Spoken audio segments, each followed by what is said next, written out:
Halo teman-teman, kembali lagi di channel Salsabila. Jangan lupa like dan subscribe ya.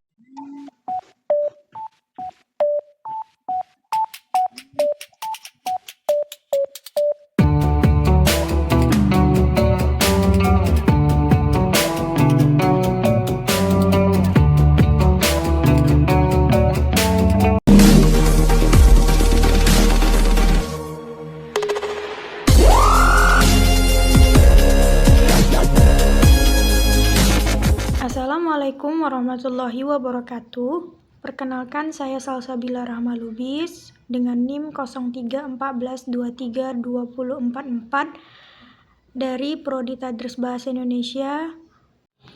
Halo teman-teman sekalian, kali ini saya akan memenuhi tugas ujian tengah semester mata kuliah dialektologi. Hari ini saya akan membuat video pembelajaran tentang langkah-langkah penyusunan laporan dialektologi. Nah, apa itu laporan penelitian? Laporan penelitian adalah suatu dokumen tertulis tentang hasil pelaksanaan sesuatu penelitian yang dibuat secara jelas, disusun menurut metode penulisan yang sistematika, tertentu dengan bahasa yang logis.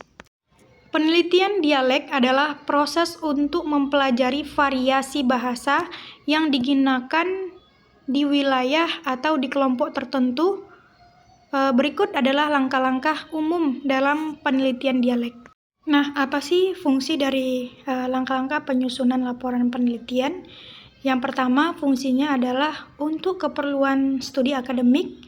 Yang kedua, untuk keperluan lembaga tertentu. Yang ketiga adalah untuk pengembangan ilmu pengetahuan, dan yang keempat adalah untuk keperluan publikasi ilmiah. Karena dengan adanya laporan-laporan ini akan dituangkan melalui karya ilmiah. Apa saja sih jenis dan bentuk laporan hasil penelitian? Yang pertama itu adalah jenis laporan mahasiswa akhir S1, S2, S3 seperti skripsi, tesis untuk memenuhi tugas akhir. Dan yang kedua adalah jenis publikasi ilmiah yang dilakukan penelitian pada majalah ilmiah ataupun jurnal. Yang ketiga, jenis penelitian yang ditunjukkan kepada para pembuat atau keputusan atau kebijaksanaan. Dan yang keempat adalah bentuk tulisan hasil penelitian yang diberikan kepada masyarakat awam atau artikel koran. Metode yang digunakan dalam penelitian dialektologi dibagi ke dalam 3 tahapan, yaitu tahap penyediaan data, tahap analisis data, dan tahap penyajian hasil analisis data.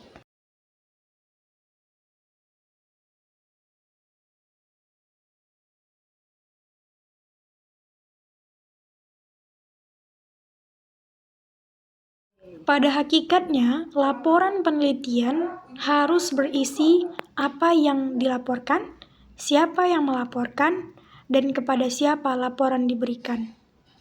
Suatu penelitian baru dianggap selesai apabila telah diakhiri dengan suatu laporan penelitian yang siap untuk didokumentasikan atau diolah lebih lanjut menjadi naskah ilmiah untuk diinformasikan ke masyarakat luas, misalnya melalui jurnal ilmiah.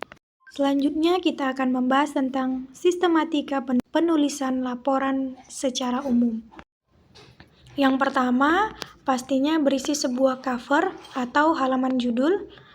Cover ini berisi judul penelitian, nama penyusun laporan, nama lembaga penerbit, tahun terbit, dan juga nomor seri jika penyusunan laporan itu memiliki nomor seri.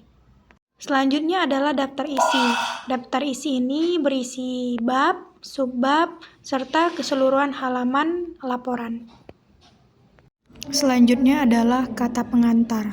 Dalam kata pengantar, berisi halaman dan bagian yang berisikan ucapan syukur dan rasa terima kasih oleh penulis. Selanjutnya adalah bab 1 pendahuluan yang berisi tentang latar belakang, rumusan masalah, serta tujuan penelitian, ruang lingkup, manfaat, serta hipotesis atau dugaan sementara. Selanjutnya bab 2 yaitu tinjauan pustaka yang berisi teori-teori yang digunakan dalam sebuah penelitian. Bab 3 berisi tentang metodologi penelitian, yang berisi tentang cara-cara penelitian yang akan dibuat dengan metode-metode analisis kualitatif ataupun kuantitatif. Selanjutnya adalah bab 4 yang isinya adalah hasil dan pembahasan yang memuat data yang telah diperoleh untuk disajikan dengan sejelas-jelasnya, umumnya dalam bentuk tabel, grafik, dan juga gambar, serta menguraikan hasil analisis data yang telah diperoleh.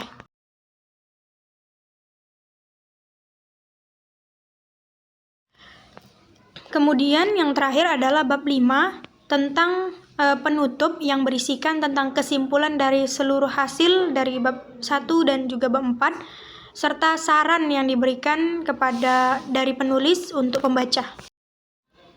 Selanjutnya adalah daftar pustaka yang harus menggunakan sumber yang valid sesuai apa yang telah dijelaskan seperti jurnal dan juga buku.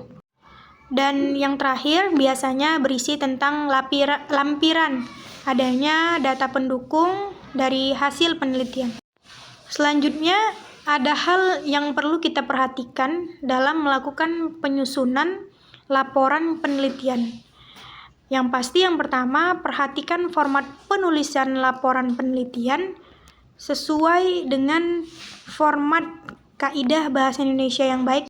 Biasanya contohnya itu diketik dengan font ukuran 12 dengan nama Times New Roman. Baik, itu saja pembahasan tentang langkah-langkah penyusunan laporan penelitian dialektologi. Semoga teman-teman bisa memahami bersama tentang pembahasan kita tadi. Terima kasih telah menyaksikan. Saya Salsabila. Wassalamualaikum warahmatullahi wabarakatuh.